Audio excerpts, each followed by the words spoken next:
To our top story this morning, and that is the senseless tragedy happening right here in New York. 2 NYPD officers gunned down while they were sitting in their patrol car, victims of a lone gunman who may have had a vendetta against the police. NBC's Stephanie Gosk is on the scene in Brooklyn this morning. Steph, good morning.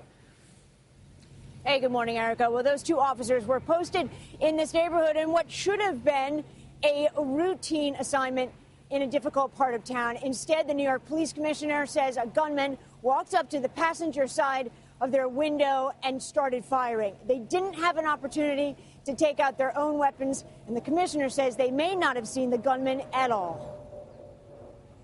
Caught by surprise, because an attack like this is so rare and so ruthless. They were quite simply assassinated, targeted for their uniform and for the responsibility they embraced to keep the people of this city safe. The suspect, 28-year-old Ismail Brinsley, allegedly executed 2 New York City police officers after posting on social media that, quote, "I'm putting pigs in a blanket," with a photo of a silver handgun. The post went on to say, "They take one of ours, let's take 2 of theirs," and included hashtags RIP Eric Garner and RIP Mike Brown. The message ended ominously, with Brinsley saying, "This may be my final post." Some of the postings, which I understand that are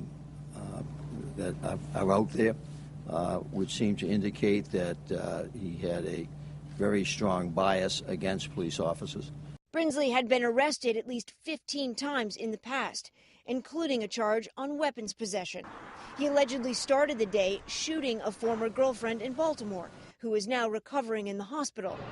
Police say Brinsley then traveled to New York and with a silver 9mm semi-automatic killed officers Rafael Ramos and Wenjin Liu, shooting several rounds into the passenger side window of their squad car. Other officers in the neighborhood chased Brinsley to a nearby subway stop, where they say he used the same gun to kill himself. So far, it seems Brinsley acted alone. Passions are already running high in this city. There have been weeks of protests following a grand jury decision not to indict police officers in the death of Eric Garner. Last weekend, 2 officers were injured during a protest on the Brooklyn Bridge. Overnight, the head of New York City's Patrolmen's Benevolent Association lashed out at protesters. There's blood on many hands tonight. Those that incited violence on the street under the guise of protest, that tried to tear down what New York City police officers did every day. In a statement Sunday night, Reverend Al Sharpton wrote, "I have spoken to the Garner family, and we are outraged by the early reports of the police killed in Brooklyn today." New York City Mayor Bill de Blasio says the murder is not just an attack on the police. When a police officer is murdered, it tears at the foundation of our society. It is an attack on all of us. As the bodies of both Officer Ramos and Officer Liu were driven out of the hospital, there was one final salute.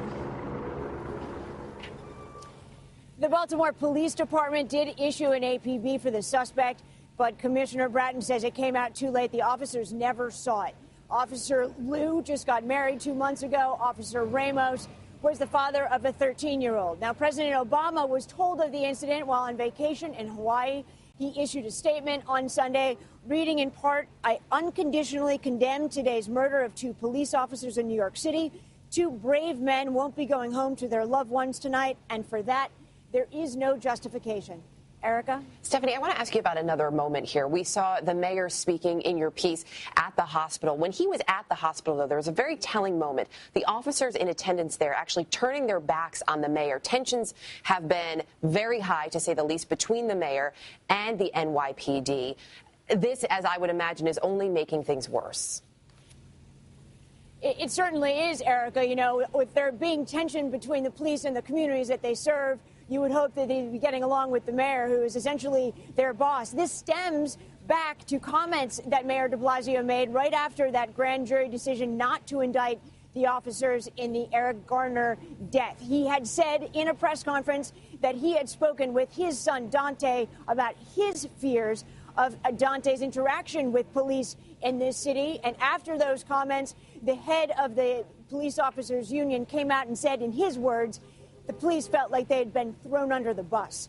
Erica? All right, Stephanie Goss for us live this morning. Steph, thanks.